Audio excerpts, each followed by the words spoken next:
Hello दोस्तों, स्वागत है आपका अपने चैनल उत्तराखंड नॉलेज हब में। दोस्तों, आज मैं आपके लिए उत्तराखंड के महत्वपूर्ण प्रश्न पार्ट 9 लेके आया हूँ, जो कि Uttarakhand lower PCS, upper PCS, स्नातक स्तरीय परीक्षा, वीडियो, वीपीडीओ, पटवारी, लेखपाल, पुलिस व उत्तराखंड की सभी सरकारी भर्ती परीक्षाओं हेतु समान रूप से उपयोगी है। तो चलिए दोस्तों, आज का टॉपिक शुरू करते हैं। तो दोस्तों, उत्तराखंड के महत्वपूर्ण प्रश्न पार्ट 9 में पहला प्रश्न है, 1988 में पर्वत पुकार समाचार पत्र का प्रकाशन किया गया था। तो दोस्तों, यहाँ रामनगर से किया गया था। अगला प्रश्न है, नैनीताल से शेखर पाठक द्वारा किस समाचार पत्र का प्रकाशन किया गया था।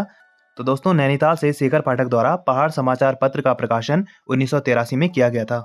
अगला प्रश्न है, चंदन कुकरेती द्वारा बद्रीनाथ समाचार पत्र का प्रकाशन 1970 में कहां से किया गया था। तो दोस्तों, यह रानीखेत से किया गया था। अगला प्रश्न है, गढ़ रहबार पत्र का प्रकाशन 1973 में कहां से किया गया था। तो दोस्तों, यह किया गया था उत्तरकाशी से। अगला प्रश्न है, मौलाराम ने उपेंद्र शाह को कहा था। तो दोस्तों, मौलाराम ने उपेंद्र शाह को प्रीतम शाह कहा था। अगला प्रश्न है, प्रद्युम्न शाह हर्षदेव जोशी को कहां एक जागीर प्रदान की थी। तो दोस्तों, प्रद्युम्न शाह ने हर्षदेव जोशी को पेडलस्यू में एक जागीर प्रदान की थी। अगला प्रश्न है, द ग्लोरी दैट वाज गुजर पुस्तक का संबंध पंवार वंश किससे है। तो दोस्तों, यह है मणिकलाल मुंशी से। अगला प्रश्न है, गोरखाओं द्वारा प्रद्युम्न शाह की अंत्येष्टि कहाँ की गई। तो दोस्तों, यह हरिद्वार में की गई। अगला प्रश्न है, किस गढ़वाल राजा की मृत्यु दीपावली के दिन हुई थी। तो दोस्तों, यह उपेंद्र शाह की हुई थी। अगला प्रश्न है, मेदिनी शाह और फतेहपति शाह के मध्य बहगढ़ी का युद्ध कब हुआ था। तो दोस्तों, यह 1688 में हुआ था। अगला प्रश्न है, कत्यूरी शासनकाल में भूमि के अभिलेख कौन रखते थे। तो दोस्तों, यह उपचारिक रखते थे। अगला प्रश्न है, कत्यूरी काल में अपराधियों को पकड़ने वाले सर्वोच्च अधिकारी कौन थे। तो दोस्तों, वह दोषापराधिक थे। अगला प्रश्न है, बद्रीदत्त पांडे द्वारा कार्तिकेयपुरी राजाओं को क्या कहा गया था। तो दोस्तों, इनको सूर्यवंशी कहा गया था। अगला प्रश्न है, चंद राजा सोमचंद किसका उपासक था। तो दोस्तों, यहाँ शिव का उपासक था। अगला प्रश्न है, नेपाल पर आक्रमण करने वाला पहला चंद राजा कौन था। तो दोस्तों, वहाँ भारती चंद था। अगला प्रश्न है, चंदकाल में तराई भाबर में कितने परगने थे। तो दोस्तों, चंदकाल में तराई भाबर में 6 परगने थे। अगला प्रश्न है, चंद राजा बाज बहादुर चंद को कहा गया है। तो दोस्तों, इनको बूढ़ा और अत्याचारी शासक कहा गया है। अगला प्रश्न है, फतेहपति शाह को मनोहारी गढ़वाल का तुराशाह किस पुस्तक में कहा है। तो दोस्तों, यह फतेह प्रकाश में कहा है। अगला प्रश्न है, भक्त दर्शन के अनुसार पंवार शासकों को औरंगजेब द्वारा कौन सी उपाधि दी गई थी। तो दोस्तों, इनको शाह की उपाधि दी गई थी। अगला प्रश्न है, 1952 में मसूरी से अंगारा पत्र का संपादन किसने किया था। तो दोस्तों, यह चातक ने किया था। अगला प्रश्न है, महाभारत के वन पर्व में कुड़िंदों को क्या कहा गया है। तो दोस्तों, इनको द्विज महाराजस कहा गया है। अगला प्रश्न है, अजयपाल को किस पुस्तक में गढ़पाल कहा गया है। तो दोस्तों, इनको गढ़वाल एशियन मॉडर्न में गढ़पाल कहा गया है। अगला प्रश्न है, उत्तराखंड में पुरातत्व का जनक किसको कहा जाता है। तो दोस्तों, यहाँ हेनवुड को कहा जाता है। अगला प्रश्न है, कार्तिकेयपुर राजवंश के लगभग कितने अभिलेख प्राप्त हुए हैं। तो दोस्तों, इसके 8 अभिलेख प्राप्त हुए हैं। अगला प्रश्न है, राय जाति की बहादुरी से खुश होकर गोरखाओं ने उन्हें कौन सी उपाधि दी थी। तो दोस्तों, गोरखाओं ने उन्हें सुब्बा की उपाधि दी थी। अगला प्रश्न है, गोरखाओं की ओर से 1812 में भू राजस्व व्यवस्था किसने की थी। तो दोस्तों, यह की थी काजी बहादुर भंडारी ने।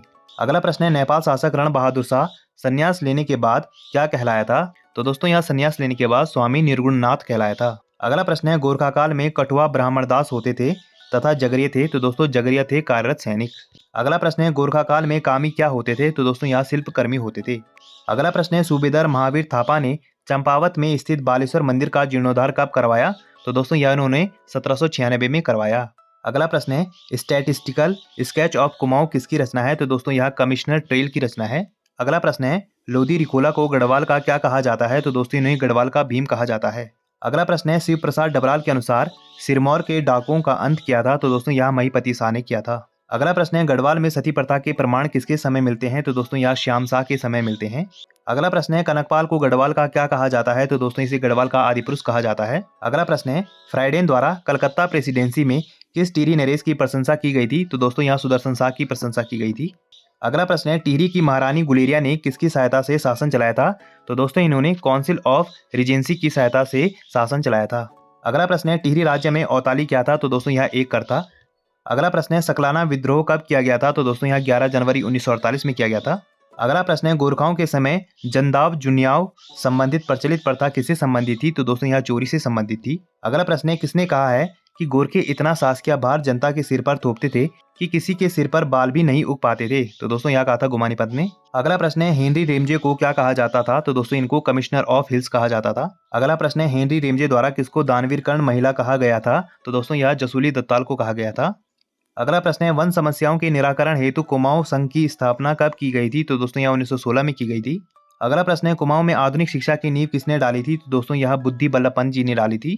अगला प्रश्न है, एकाकी संग्रह जंगली फूल किसकी रचना है? तो दोस्तों यह गोविंद चातक की रचना है। अगला प्रश्न है, जिम कॉर्बेट के नाम पर डाक टिकट कब जारी किया गया था? तो दोस्तों यह 1976 में जारी किया गया था। अगला प्रश्न है, दारू का वन क्षेत्र किसको कहा जाता है? तो दोस्तों यह जागेश्वर को कहा जाता है। अगला प्रश्न है, यक्षी सम्मान पुरस्कार किसके प्रोत्साहन हेतु दिया जाता है? तो दोस्तों यह गढ़वाली साहित्य के सम्मान हेतु दिया जाता है। अगला प्रश्न है, आर्थिक दृष्टि से सवर्णों को 10% आरक्षण देने वाला उत्तराखंड देश का कौन सा राज्य है? तो दोस्तों यह दूसरा राज्य है। अगला प्रश्न है, उत्तराखंड में चांदी से बने सिक्के कहलाते हैं? तो दोस्तों यह बलडंग कहलाते हैं। अगला प्रश्न है, भोटिया जनजाति में प्रसिद्ध उत्सव है? तो दोस्तों यह है किरजी उत्सव।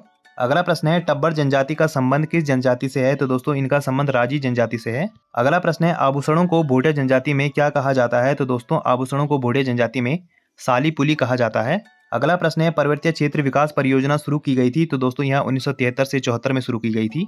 अगला प्रश्न है, the Kumaon revenue police bill कब पारित किया गया था? तो दोस्तों यह 1932 में पारित किया गया था। अगला प्रश्न है, उत्तराखंड में लाल कती बाजार कहाँ है? तो दोस्तों यह रानीखेत में है।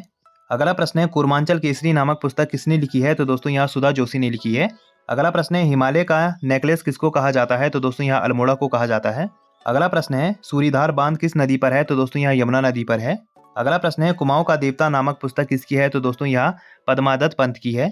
अगला प्रश्न है, 1913 में बाजार बंद नामक अखबार कहाँ से प्रकाशित होता था? तो दोस्तों यह अल्मोड़ा से प्रकाशित होता था। अगला प्रश्न है, रानीहाट नामक स्थल कहाँ है? तो दोस्तों यह श्रीनगर में है। तो दोस्तों आज हमने उत्तराखंड के महत्वपूर्ण प्रश्न पार्ट 9 देखे, जो कि परीक्षा की दृष्टि से बहुत ही ज़्यादा महत्वपूर्ण है।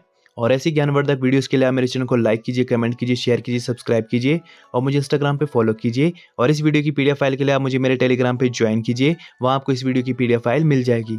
और जितना हो सके इस वीडियो को अपने यार दोस्तों के साथ शेयर कीजिए और मेरे चैनल को ज़्यादा से ज़्यादा सब्सक्राइब कीजिए। Thank you.